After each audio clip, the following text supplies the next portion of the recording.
बसंत महला नवा माई मैं तन पायो हर नाम। मन मेरो तवन ते छुटियो कर बैठो विश्राम रहो। माया ममता तन ते भागी उपजियो निर्मल ज्ञान। लोभ मोह एह परस न सकै गही भगत भगवान। जन्म जन्म का संसार चुका रतन नाम जब पाया। तृष्णा सकल विनाशी मन ते निज सुख माही समया। जाको होत दयाल कृपा निध सो गोबिंद गुण गावे। कहो नानक एह बिद की संपै को गुरमुख पावै। जाको होत दयाल कृपा निध सो गोबिंद गुण गावे। कहो नानक एह बिद की संपै को गुरमुख पावै।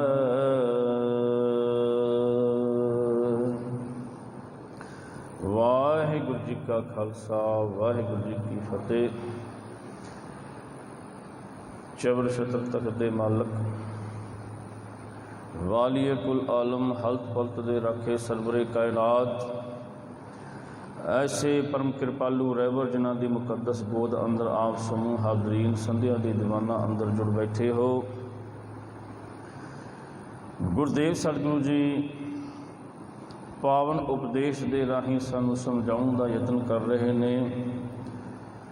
बसंत राग दे अंदर धन गुरु तेग बहादुर पातशाह जी का एक तीसरा शब्द है। कुल 5 शब्द ने जिस दे विचों तीसरे शब्द की विचार आप जी नाल साझी करनी है। मेरे सतगुरु पातशाह जी कथा का आगाज़ जड़ा है वो रहाऊ के बंद तो करते ने। रहाऊ के पदे विच सतगुरु पातशाह बचन करदे माई मैं धन पायो हर नाम। मन मेरो तावन ते छुटियो कर बैठो विश्राम रहाओ। हे मेरी माँ, गुरु पातशाह की कृपा उहदी रहमत का सदका मैं परमात्मा के नाम रूपी धन प्राप्त कर लिया है। क्योंकि साध संगत जी मनुख संसार विच आया उहदा आउण दा मनोरथ ही ये है भी उस संसार दे विचों जिथे माया दा पसारा है, जिथे चार छपेरे विखिया फैली हुई है, उहदे विचों वो हंस बिरती दे नाल सच नूं एकत्रित कर लवे।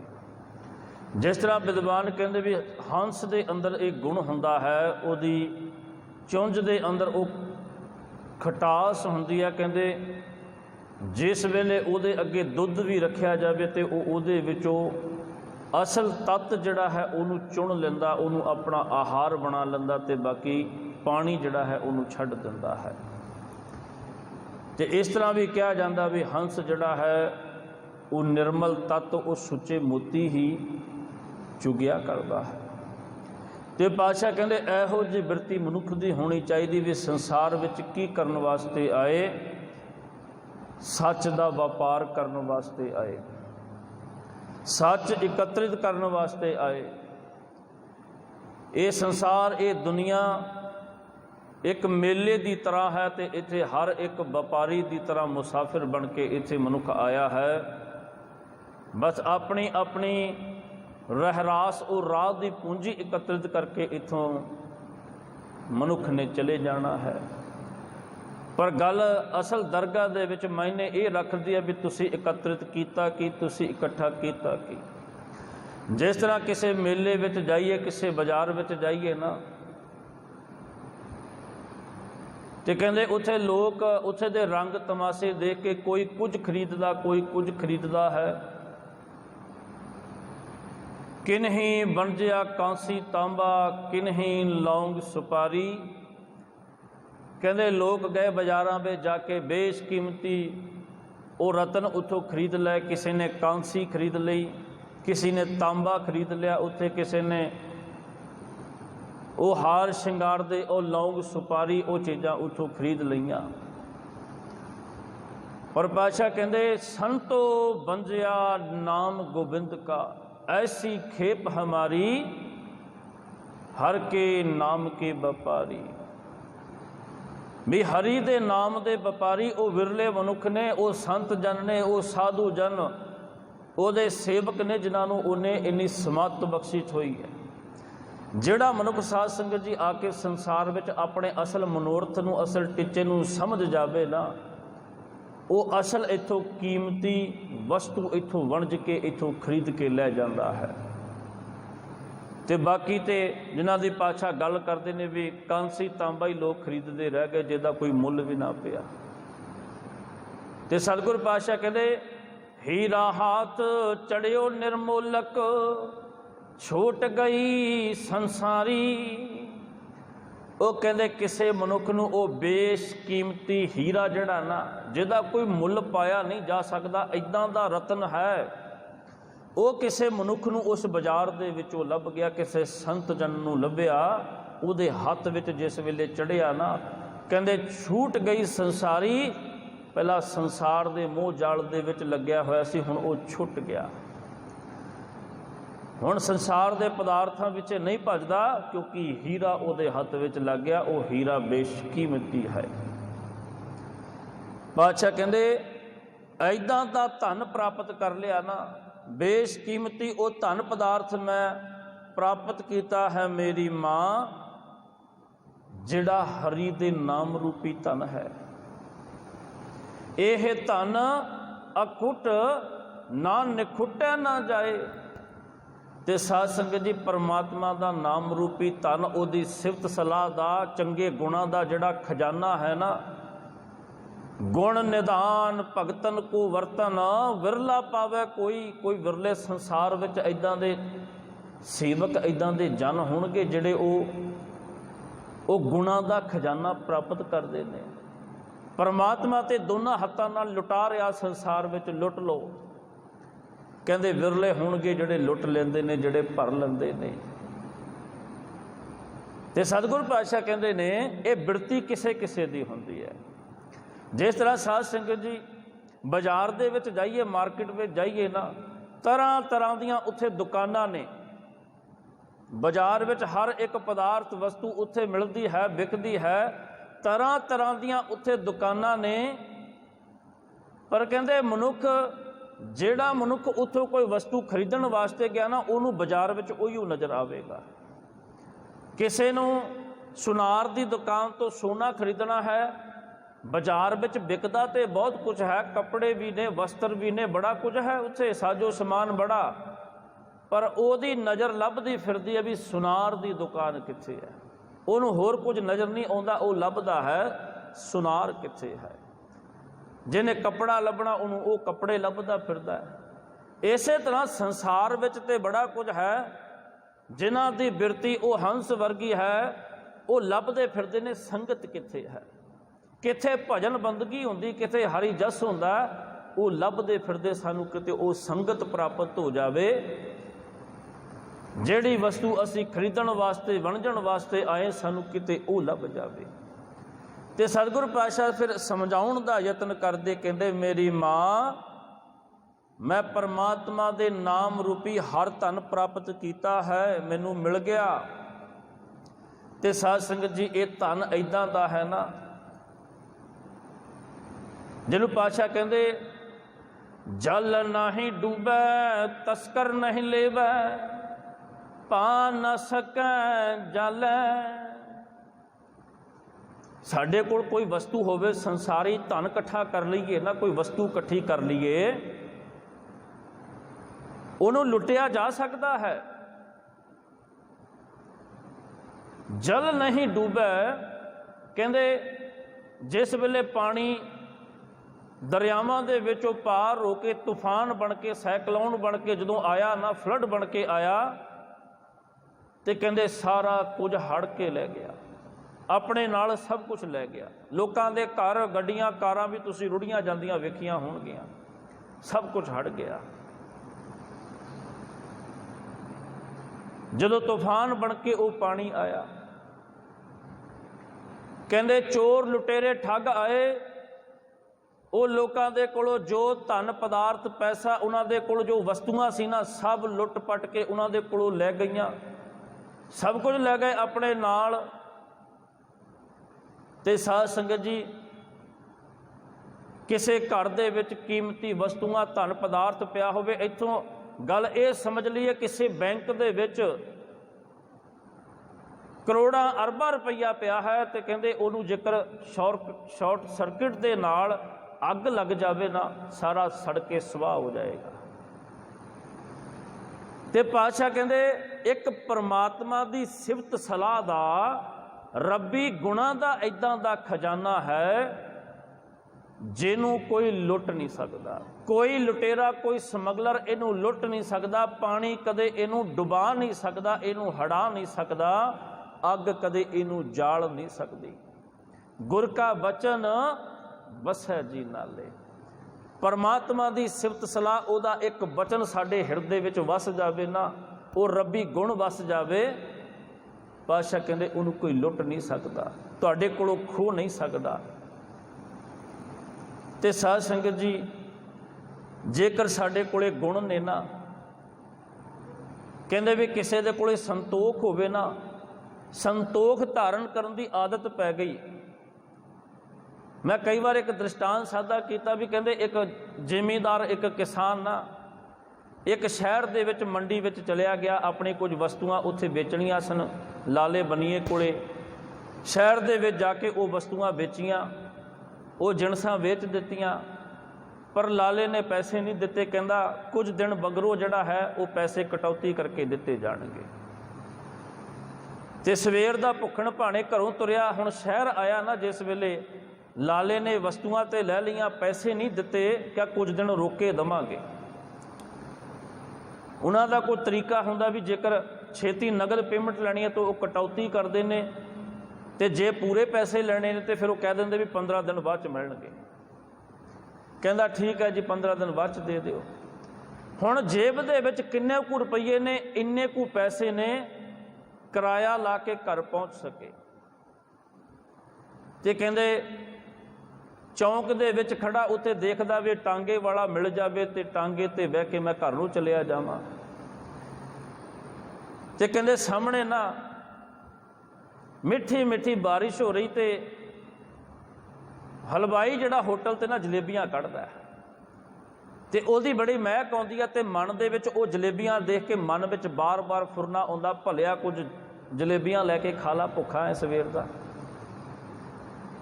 ਤੇ ਕਹਿੰਦੇ ਉਹ ਜਲੇਬੀਆਂ ਦੇਖ ਕੇ ਮਨ ਬਾਰ-ਬਾਰ ਵਿਆਕੁਲ ਹੁੰਦਾ ਵੀ ਜਲੇਬੀਆਂ ਲੈ ਕੇ ਖਾ ਲਾ, ਇੰਨੀ ਦੇਰੀ ਕਾਹਦੀ। ਕਹਿੰਦੇ ਦੁਕਾਨ ਤੇ ਗਿਆ, ਜਾ ਕੇ ਉਹਨੂੰ ਕਿਹਾ, ਹਲਵਾਈ ਨੂੰ ਕਹਿਣ ਲੱਗਾ ਭਾਈ ਕੁਝ ਜਲੇਬੀਆਂ ਤੋਲ ਦੇ। ਉਹਨੇ ਜਲੇਬੀਆਂ ਤੋਲ ਦਿੱਤੀਆਂ। ਜਦੋਂ ਤੋਲੀਆਂ ਤੇ ਆਪਣੀ ਜੇਬ 'ਚ ਹੱਥ ਮਾਰ ਕੇ ਦੇਖਿਆ ਤੇ ਸੋਚਿਆ ਮਨਾ ਤੇਰੇ ਕੋਲ ਤੇ ਪੈਸੇ ਇੰਨੇ ਜ਼ਿਆਦਾ ਨਹੀਂ, ਕਿਰਾਇਆ ਲਾਉਣ ਵਾਸਤੇ ਪੈਸੇ ਬੜੇ ਘੱਟ ਨੇ, ਵੀ ਪੈਸੇ ਤੇਰੇ ਕੋਲੇ ਪਰਿਆਪਤ ਨਹੀਂ, ਪੂਰੇ ਨਹੀਂ। ਤੇ ਕਹਿੰਦੇ ਉਹ ਹਲਵਾਈ ਜਿਹੜਾ ਸੀ ਨਾ ਜਾਣਕਾਰ ਸੀ, ਉਹ ਕਹਿੰਦਾ ਜੇਕਰ ਭੁੱਖ ਲੱਗੀ ਹੈ ਤੇ ਜਲੇਬੀਆਂ ਖਾ ਲਓ, ਇੰਨੀ ਸੋਚ ਵਿਚਾਰ ਕਾਹਦੇ ਲਈ। ਜੇਕਰ ਤੁਹਾਡੇ ਕੋਲੇ ਪੈਸੇ ਵੀ ਨਹੀਂ ਤੇ ਆਉਂਦੇ ਜਾਂਦੇ ਫਿਰ ਕਦੇ ਪੈਸੇ ਦੇ ਜਾਣਾ, ਮੈਂ ਉਧਾਰ ਕਰ ਲਵਾਂਗਾ। जिस वेले ये शब्द वरते मैं आधार कर लवांगा ना, तो कहते वो किसान सोचण लगा तो कहण लगा, कहंदा भलिया जे तेरे नाल आधार करना तो वो पैसे एक दिन चुकाने पैणगे। जे मैं मन दे नाल अज आधार कर लवां, हे मना अज मेरे को पैसे नहीं, फिर किसी दिन पैसे होए फिर तेनों जलेबियां खिलांगा। ऐदां करदे आ, अज आधार मन नाल कर लैंदे आ। मन नूं समझा लिया भी भलिया तू समझदा, तू शांत हो जा, कुछ देरी का रस्ता है, आपां घर पहुँच जाना, उत्थे प्रशादा छकांगे, तू जिद ना कर, तू समझ जा। आधार दुकानदार दे नाल नहीं कीता, आधार मन दे नाल कर लिया। ते सतगुर पातशाह कहते जेकर संतोख होवेगा कोले तां ही किसी नाल आधार करेगा ना। जे संतोख नहीं फिर साध संगत जी बंदा चोरी करके खो के डाका मार के चीज़ खा लेगा, उन्होंने अपना लेगा भी मेरी है। जेकर संतोख ना होवे ते जिन्हों सतगुर पातशाह कहते ना खावो खर्चो रल मिल भाई, तोट ना आवे वध दो जाई। जेकर संतोख नूं साध संगत जी वरतोगे ना ते संतोख वधदा जावेगा, वधदा जावेगा। दया लोकां दे विच दया करके देखो, समाज दे विच दया धारण करके देखो, दया दा फर्ज किसी नाल निभा के तां देखो, जीवां दे उत्ते दया करके तां देखो, ये दया वधदी जावेगी, इहदे खजाने भर जाणगे। अपने अंदर निमरता मिठास लैके आवो, इस जीवा दे उत्ते मिठे भरे बोल बोल के तां देखो तुहाडा हिरदा मिठास नाल भर जावेगा।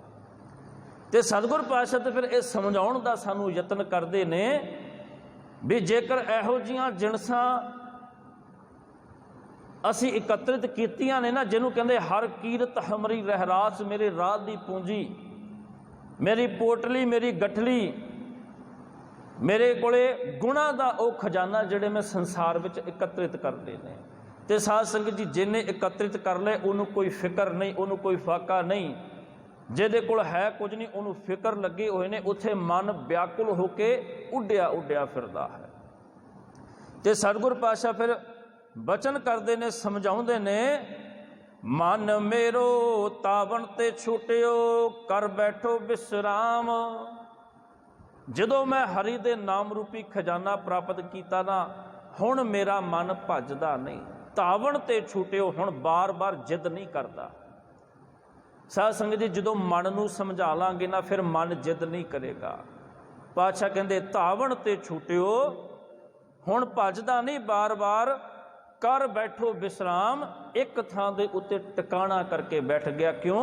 क्योंकि मैं अपने मन नूं समझा लिया, समझा लिया मैं इनू। अगे पातशाह बचन करदे, माया ममता तन ते भागी, उपजियो निर्मल ज्ञान। कहंदे माया ममता संसार दी ओ माया ते ममता मोह प्यार मेरे तन तो हुण बड़ी दूर जा चुकी है। तन ते भागी, क्यों भज गई तन तो भलिया? क्योंकि उपजियो निर्मल ज्ञान, इस हिरदे दे विच निर्मल ज्ञान पैदा हो गया। क्योंकि पहला बचन किया सी ना, गुर का बचन बस है जी नाले। हुण ते गुरु का बचन इस हिरदे दे विच बसदा ते फिर माया इत्थे टिक नहीं सकती। साध संगत जी संसार दे विच एक है माया ते दूजा की है, दूजे पासे है परमात्मा की सिफत सलाह, उहदी बंदगी। दोनों दे विचों वसना इत्थे किने है? इत्थे एक ने वसना आ। दोनों नूं इत्थे वसा नहीं सकते। असी सोचिए भी इत्थे दोनों चीज़ां वस जाण, दोनों चीज़ां नहीं वस सकदियां। मनुखी बाहरी तौर के उत्ते सचियारा होकर दिखाता है, अंदरूनी तौर पर कपटी बन के विचरदा है, उहदे मन विच कुछ होर दा बाहर कुछ होर हुंदा है। पातशाह कहंदे इदां नहीं हो सकता। जिन मन होर मुख होर से कांडे कच्चे आ। जिन्हां दे अंदर कुछ होर होवे बाहर कुछ होर होवे, अंदर कपट छुपिया होवे बाहरों मिठे बन बन के समाज नूं दिखाउण। पातशाह कहंदे वो भांडे कच्चे हुंदे ने, कच्चे वो पानी पैण दी देर है, कहंदे वो ते टुट जांदे ने, वो ते भज जांदे ने। ਉਹ ਪੱਕੇ ਭਾਂਡੇ ਨਹੀਂ ਹੋ ਸਕਦੇ ਜਿਹੜੇ ਪਾਣੀ ਵਿੱਚ ਤਰ ਜਾਂਦੇ ਨੇ। ਉਹ ਪੱਕੇ ਭਾਂਡੇ ਨਹੀਂ, ਉਹ ਤੇ ਕੱਚੇ ਨੇ। ਇਸ ਕਰਕੇ ਸਤਿਗੁਰੂ ਪਾਤਸ਼ਾਹ ਕਹਿੰਦੇ ਵੀ ਇਹ ਮਾਇਆ ਜਿਹੜੀ ਸੀ ਨਾ, ਜਿਹਨੇ ਬੜਾ ਪਰੇਸ਼ਾਨ ਕੀਤਾ ਹੋਇਆ ਸੀ, ਜਿਹਨੇ ਸੰਸਾਰ ਵਿੱਚ ਬੜਾ ਲੱਜਿਤ ਕੀਤਾ ਹੋਇਆ ਸੀ। ਕਿਉਂਕਿ ਪਾਤਸ਼ਾਹ ਨੇ ਮਾਇਆ ਨੂੰ ਕਿਹਾ, ਅਛਲ ਛਲਾਈ ਨਹਿ ਛਲੈ ਨਹਿ ਕਾਉ ਕਟਾਰਾ ਕਰ ਸਕੈ। ਕਹਿੰਦੇ ਮਾਇਆ ਛਲਣੀ ਹੈ, ਲੋਕਾਂ ਨੂੰ ਛਲ ਲੈਂਦੀ ਹੈ, ਲੁੱਟ ਲੈਂਦੀ ਹੈ, ਤਰ੍ਹਾਂ ਤਰ੍ਹਾਂ ਦੇ ਰੂਪ ਬਣਾ ਲੈਂਦੀ ਹੈ। ਅਛਲ ਛਲਾਈ ਨਹਿ ਛਲੈ, ਉਹ ਮਾਇਆ ਨੂੰ ਛਲਿਆ ਨਹੀਂ ਜਾ ਸਕਦਾ, ਕਿਉਂਕਿ ਇਹ ਆਪ ਛਲਣੀ ਹੈ, ਇਹ ਆਪ ਲੋਕਾਂ ਨੂੰ ਲੁੱਟਦੀ ਹੈ, ਇਹਨੂੰ ਕੌਣ ਲੁੱਟੇਗਾ। ਨਹਿ ਘਾਉ ਕਟਾਰਾ ਕਰ ਸਕੇ, ਕਹਿੰਦੇ ਕਟਾਰ ਲੈ ਕੇ, ਚਾਕੂ ਲੈ ਕੇ ਇਹਨੂੰ ਤੇ ਕਤਲ ਵੀ ਨਹੀਂ ਕੀਤਾ ਜਾ ਸਕਦਾ, ਇਹਨੂੰ ਤੇ ਘਾਵ ਵੀ ਨਹੀਂ ਦਿੱਤਾ ਜਾ ਸਕਦਾ। ਬੜੀ ਭਿਆਨਕ ਹੈ ਮਾਇਆ। ਮਾਇਆ ਦੇ ਬੜੇ ਰੂਪ ਸਤਿਗੁਰੂ ਪਾਤਸ਼ਾਹ ਨੇ ਬਿਆਨ ਕੀਤੇ। ਮਾਇਆ ਨੂੰ ਮੋਹਣੀ ਕਰਕੇ ਵੀ ਸਤਿਗੁਰੂ ਪਾਤਸ਼ਾਹ ਨੇ ਕਿਹਾ, ਮਾਇਆ ਨੂੰ ਨਾਗਣੀ ਕਰਕੇ ਵੀ ਕਿਹਾ, ਮਾਇਆ ਨੂੰ ਛਲਣੀ ਕਰਕੇ ਵੀ ਕਿਹਾ। ਬੜੇ ਇਹਦੇ ਰੂਪ ਨੇ। ਤੇ ਸਤਿਗੁਰੂ ਪਾਤਸ਼ਾਹ ਕਹਿੰਦੇ ਹੁਣ ਮੈਂ ਮਾਇਆ ਤੋਂ ਨਿਰਲੇਪ ਹੋ ਚੁੱਕਿਆ, ਮੇਰੇ ਤਨ ਤੋਂ ਦੂਰ ਭੱਜ ਚੁੱਕੀ ਹੈ ਮਾਇਆ ਦਾ ਮੋਹ, ਦੂਰ ਹੋ ਗਿਆ, ਕਿਉਂਕਿ ਨਿਰਮਲ ਗਿਆਨ ਇਸ ਹਿਰਦੇ ਵਿੱਚ ਵਸਦਾ ਹੈ। ਤੇ ਅੱਗੇ ਪਾਤਸ਼ਾਹ ਬਚਨ ਕਰਦੇ ਨੇ, ਲੋਭ ਮੋਹ ਇਹ ਪਰਸ ਨਾ ਸਕੈ ਗਹੀ ਭਗਤ ਭਗਵਾਨ। ਕਹਿੰਦੇ ਸੰਸਾਰ ਦਾ ਉਹ ਲੋਭ ਤੇ ਮੋਹ, ਲੋਭ ਤੇ ਮੋਹ ਦੋਨੋਂ ਇਕੱਠੇ ਜੋੜੀਦਾਰ ਨੇ, ਇਕੱਠੇ ਹੀ ਵਸਦੇ ਨੇ। ਕਹਿੰਦੇ ਇੱਕ ਲੋਭ ਤੇ ਦੂਸਰਾ ਮੋਹ। ਲੋਭ ਉਹ ਹੁੰਦਾ ਸਾਧ ਸੰਗਤ ਜੀ ਜਿਹੜੀ ਵਸਤੂ ਕਿਸੇ ਦੀ ਆ ਨਾ, ਆਪਣਾ ਜਿਹਦੇ ਤੇ ਹੱਕ ਨਹੀਂ, ਆਪਣਾ ਅਧਿਕਾਰ ਨਹੀਂ, ਪਰ ਮਨੁੱਖ ਦੇ ਮਨ ਦੇ ਵਿੱਚ ਵਾਰ-ਵਾਰ ਇਹ ਸਵਾਲ ਪੈਦਾ ਹੁੰਦੇ, ਇਹ ਫੁਰਨੇ ਇੱਦਾਂ ਦੇ ਪੈਦਾ ਹੁੰਦੇ ਵੀ ਇਹ ਤੇਰੀ ਹੋ ਜਾਵੇ। ਦੂਜੇ ਦੀ ਵਸਤੂ ਵੇਖ ਕੇ ਮਨ ਵਿਕਾਰੀ ਹੋ ਜਾਣਾ, ਮਨ ਲੋਭੀ ਹੋ ਜਾਣਾ, ਮਨ ਬਾਰ-ਬਾਰ ਕਹਿੰਦਾ ਵੀ ਇਹ ਤੇਰੀ ਹੋ ਜਾਵੇ। ਭਲਿਆ ਉਹਨੇ ਤੇ ਮਿਹਨਤ ਕਰਕੇ ਬਣਾਈ ਹੈ ਤੇ ਤੂੰ ਕਹਿੰਦਾ ਵੀ ਬਗੈਰ ਮਿਹਨਤ ਕੀਤਿਆਂ ਤੇਰੀ ਹੋ ਜਾਵੇ। ਤੇ ਮੋਹ ਕਿਸੇ ਵੀ ਚੀਜ਼ ਦਾ ਹੋ ਸਕਦਾ, ਆਪਣੇ ਧੀਆਂ ਪੁੱਤਰਾਂ ਦਾ ਮੋਹ ਹੋ ਸਕਦਾ ਹੈ, ਸੰਸਾਰ ਦੀ ਮਾਇਆ ਦਾ ਮੋਹ, ਘਰ-ਬਾਰ, ਮਹਿਲ ਮਾੜੀਆਂ ਸੰਪੱਤੀ ਦਾ ਮੋਹ ਹੋ ਸਕਦਾ ਹੈ, ਜਿਹੜਾ ਪਾਤਸ਼ਾਹ ਕਹਿੰਦੇ ਛੁੱਟਦਾ ਨਹੀਂ। ਇਹ ਮੋਹ ਛੁੱਟਦਾ ਨਹੀਂ। ਤੇ ਸਤਿਗੁਰੂ ਪਾਤਸ਼ਾਹ ਫਿਰ ਬਚਨ ਕਰਕੇ ਸਮਝਾਉਂਦੇ ਨੇ, ਲੋਭ ਮੋਹ ਇਹ ਪਰਸ ਨਾ ਸਕੈ ਗਹੀ ਭਗਤ ਭਗਵਾਨ। ਕਹਿੰਦੇ ਵੀ ਜਦੋਂ ਮੈਂ ਗਹੀ ਭਗਤ ਪਰਮਾਤਮਾ ਦੀ ਸ਼ਰਨ ਦੇ ਵਿੱਚ ਚਲਿਆ ਗਿਆ ਨਾ, ਮੈਂ ਗੁਰੂ ਪਾਤਸ਼ਾਹ ਨੂੰ ਆਪਣਾ ਆਪ ਸਮਰਪਿਤ ਕਰ ਦਿੱਤਾ, ਗੁਰੂ ਦੀ ਸ਼ਰਨ ਮੈਂ ਲੈ ਲਈ, ਮੈਂ ਗੁਰੂ ਦੀ ਉਂਗਲ ਫੜ ਲਈ ਜਿਸ ਵੇਲੇ ਨਾ, ਤੇ ਫਿਰ ਕਹਿੰਦੇ ਇਹ ਲੋਭ ਮੋਹ ਜਿਹੜੇ ਨੇ ਇਹ ਮੈਨੂੰ ਹੁਣ ਫੜ ਨਹੀਂ ਸਕਦੇ, ਹੁਣ ਮੇਰਾ ਕੁਝ ਇਹ ਵਿਗਾੜ ਨਹੀਂ ਸਕਦੇ, ਇਹ ਸੰਸਾਰ ਦਾ ਮੋਹ ਹੁਣ ਮੇਰਾ ਕੁਝ ਨਹੀਂ ਵਿਗਾੜ ਸਕਦਾ। ਕਿਉਂ? ਕਿਉਂਕਿ ਮੈਂ ਪਰਮਾਤਮਾ ਦੀ ਸ਼ਰਨ ਦੇ ਵਿੱਚ ਆ ਚੁੱਕਿਆ ਹਾਂ। ਧੰਨ ਗੁਰੂ ਨਾਨਕ ਦੇਵ ਪਾਤਸ਼ਾਹ ਜਿਸ ਵੇਲੇ ਨਾ ਪੰਜਾਬ ਦੇ ਵਿੱਚ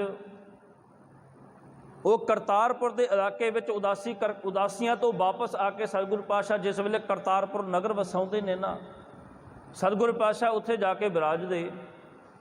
ਤੇ ਕਰਤਾਰਪੁਰ ਦੇ ਵਿੱਚ ਇੱਕ ਸਿੱਖ ਸ਼ਰਧਾਲੂ ਗੁਰੂ ਪਾਤਸ਼ਾਹ ਜੀ ਦਾ, ਜਿਹਦਾ ਨਾਮ ਸੀ ਲਾਲੋ, ਲਾਲੋ ਦੇ ਨਾਲ ਜਾ ਕੇ ਮਿਲਾਪ ਹੁੰਦਾ ਸਤਿਗੁਰੂ ਪਾਤਸ਼ਾਹ ਦਾ। ਤੇ ਸਾਧ ਸੰਗਤ ਜੀ ਲਾਲੋ ਨਾ ਬੜਾ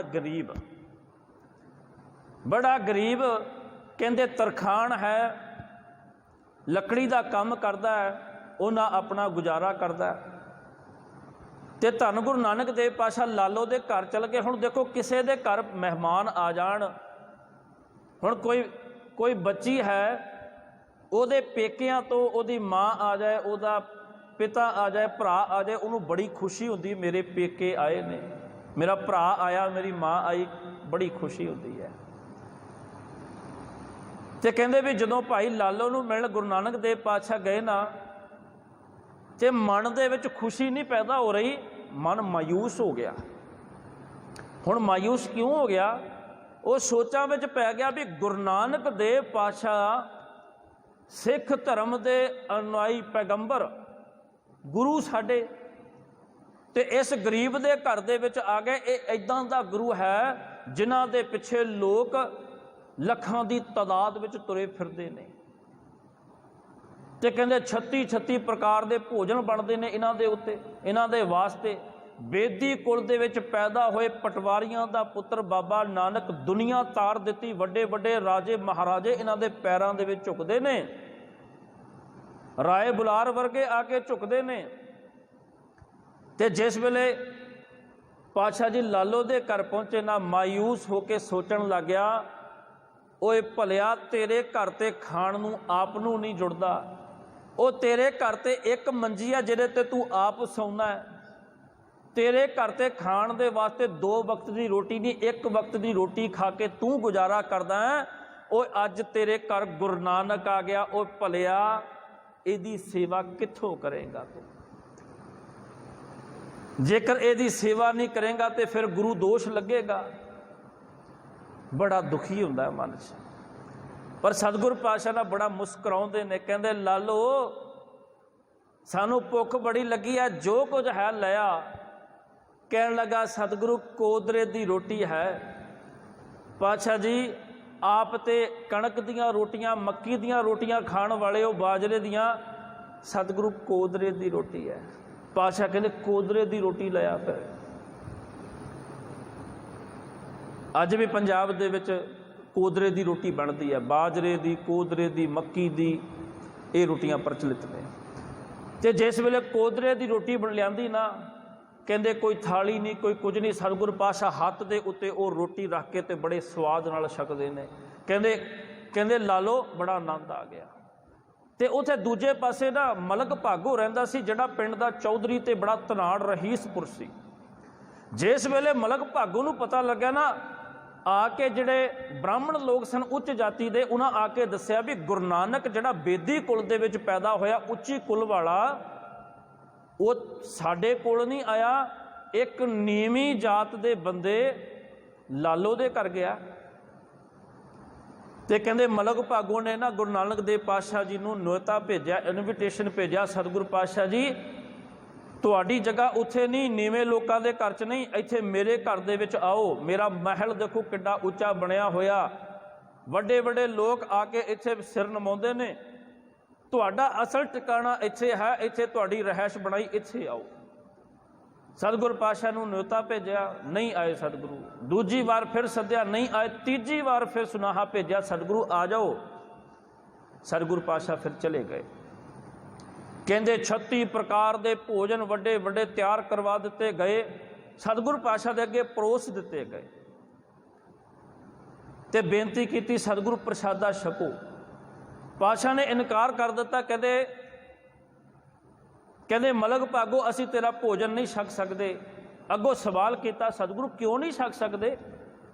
ਤੁਹਾਡੀ ਖਿਦਮਤ ਦੇ ਵਿੱਚ ਮੈਂ ਇਹ ਸਾਰੇ ਪਕਵਾਨ ਬਣਵਾਏ ਨੇ ਜਿਹੜੇ ਤੁਹਾਡੇ ਵਾਸਤੇ ਹੀ ਨੇ, ਤੁਸੀਂ ਸਾਡੇ ਗੁਰੂ ਹੋ, ਕਿਉਂ ਨਹੀਂ ਛਕ ਸਕਦੇ? ਪਾਤਸ਼ਾਹ ਕਹਿਣ ਲੱਗੇ, ਉਹ ਤੂੰ ਇੰਨਾ ਧਨਾੜ, ਇੰਨਾ ਅਮੀਰ ਪਤਾ ਕਿੱਦਾਂ ਬਣਿਆ? ਉਹ ਲੋਕਾਂ ਦੇ ਹੱਕ ਮਾਰ ਮਾਰ ਕੇ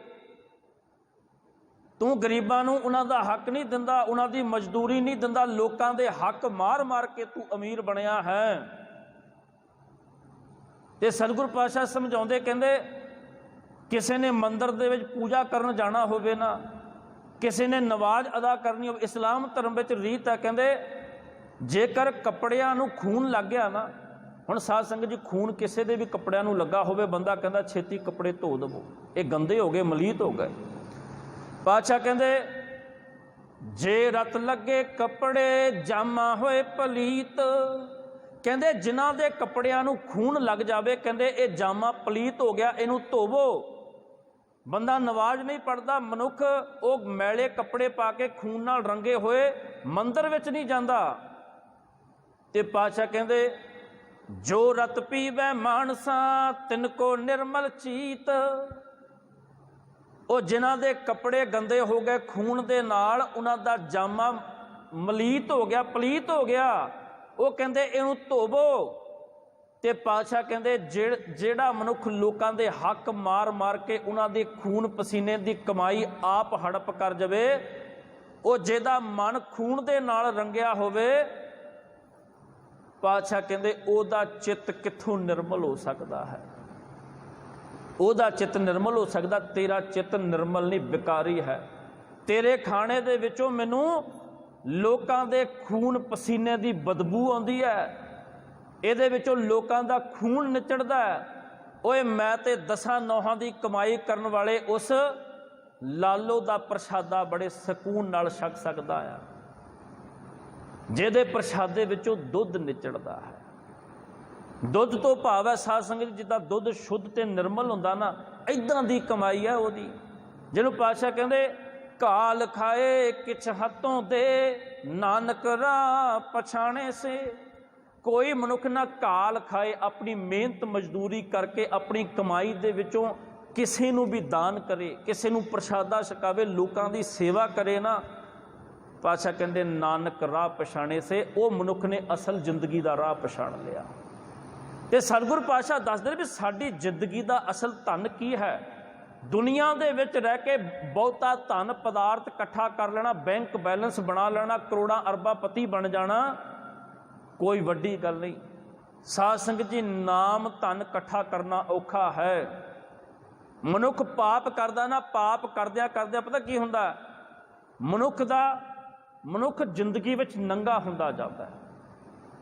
ਉਹਦੇ ਪਾਪ ਨਾ ਮਨੁੱਖ ਨੂੰ ਨੰਗਾ ਕਰ ਦਿੰਦੇ ਨੇ, ਅਪਰਾਧ ਮਨੁੱਖ ਨੂੰ ਨੰਗਾ ਕਰ ਦਿੰਦੇ ਨੇ। ਤੇ ਜੇਕਰ ਮਨੁੱਖ ਦੇ ਕੋਲ ਗੁਣ ਹੋਣ, ਚੰਗੀ ਸਿਫਤ ਸਲਾਹ ਹੋਵੇ, ਗੁਣ ਪਤਾ ਕੀ ਕਰਦੇ, ਸਾਡਾ ਨਗਨ ਢੱਕ ਦਿੰਦੇ ਨੇ। ਤੁਸੀਂ ਦੁਨੀਆ ਦੇ ਵਿੱਚ ਇੱਕ ਕੋਈ ਚੰਗਾ ਕੰਮ ਕਰਕੇ ਦਿਖਾਓ, ਤੁਹਾਡੇ ਲੱਖਾਂ ਕੀਤੇ ਹੋਏ ਗੁਨਾਹ ਪਾਪ ਉਹ ਢੱਕ ਦੇਵੇਗਾ, ਉਹ ਢੱਕ ਦੇਗਾ ਉਹਨਾਂ ਨੂੰ। ਤੇ ਪਾਤਸ਼ਾਹ ਫਿਰ ਇੱਥੇ ਇਹੋ ਸਮਝਾਉਣ ਦਾ ਯਤਨ ਕਰਦੇ ਨੇ। ਪਾਤਸ਼ਾਹ ਬੇਨਤੀ ਕਰਦੇ, ਲੋਭ ਮੋਹ ਇਹ ਪਰਸ ਨਾ ਸਾਕੈ, ਗਹੀ ਭਗਤ ਭਗਵਾਨ, ਹੁਣ ਮੈਨੂੰ ਇਹ ਛੂ ਵੀ ਨਹੀਂ ਸਕਦੇ। ਜਨਮ ਜਨਮ ਕਾ ਸੰਸਾ ਚੂਕਾ, ਰਤਨ ਨਾਮ ਜਪਾਇਆ। ਕਹਿੰਦੇ ਜਨਮਾਂ ਜਨਮਾਂ ਤੋਂ ਭਟਕ ਰਹੇ ਸੀ, ਜਿਹੜਾ ਸੰਸਾ ਸੀ ਨਾ, ਜਿਹੜਾ ਭਰਮ ਸੀ, ਜਿਹੜੀ ਦੁਬਿਧਾ ਸੀ, ਕਹਿੰਦੇ ਹੁਣ ਖਤਮ ਹੋ ਗਈ, ਕਿਉਂਕਿ ਰਤਨ ਨਾਮ ਪਰਮਾਤਮਾ ਦਾ ਨਾਮ ਰਤਨ ਰੂਪੀ ਕੀਮਤੀ ਬੇਸ਼ਕੀਮਤੀ ਹੁਣ ਮੈਂ ਪ੍ਰਾਪਤ ਕਰ ਲਿਆ। ਤ੍ਰਿਸ਼ਨਾ ਸਗਲ ਬਿਨਾਸੀ ਮਨ ਤੇ, ਨਿਜ ਸੁਖ ਮਾਹੇ ਸਮਾਇਆ। ਕਹਿੰਦੇ ਸਾਰੀ ਤ੍ਰਿਸ਼ਨਾ ਜਿਹੜੀ ਹੈ ਨਾ ਉਹ ਖਤਮ ਹੋ ਗਈ, ਹੋਰ ਦੀ ਲਾਲਸਾ, ਮੇਰਾ ਦੀ ਲਾਲਸਾ ਖਤਮ ਹੋ ਗਈ, ਸਾਰੀ ਵਿਨਸ ਗਈ। ਨਿਜ ਮਨ ਤੇ ਨਿਜ ਸੁਖ ਮਾਹੇ ਸਮਾਇਆ। ਕਹਿੰਦੇ ਇਹ ਮਨ ਤੋਂ ਸਾਰੀ ਤ੍ਰਿਸ਼ਨਾ ਖਤਮ ਹੋ ਗਈ। ਕਿਉਂ? ਕਿਉਂਕਿ ਹੁਣ ਸੁਖ ਮਾਹੇ ਸਮਾਇਆ, ਹੁਣ ਮੇਰੇ ਮਨ ਦੇ ਵਿੱਚ ਸੁਖ ਸਮਾ ਗਿਆ ਹੈ, ਪਰਮਾਤਮਾ ਦੀ ਸਿਫਤ ਸਲਾਹ, ਉਹਦੀ ਵਡਿਆਈ ਸਮਾ ਗਈ ਹੈ। ਜਾਂ ਕੋ ਹੋਤ ਦਇਆਲ ਕਿਰਪਾ ਨਿਧ, ਸੋ ਗੋਬਿੰਦ ਗੁਣ ਗਾਵੈ। ਤੇ ਸਾਧ ਸੰਗਤ ਜੀ, ਇਹ ਵੀ ਗੱਲ ਭਰੋਸੇਯੋਗ ਮੰਨਣਯੋਗ ਹੈ। ਸੰਸਾਰ ਦੇ ਵਿੱਚ ਪਰਮਾਤਮਾ ਦੀ ਸਿਫਤ ਸਲਾਹ ਬੰਦਗੀ ਵੀ ਉਹੀ ਕਰ ਸਕਦਾ ਜਿਸ ਕੋ ਪਰਮਾਤਮਾ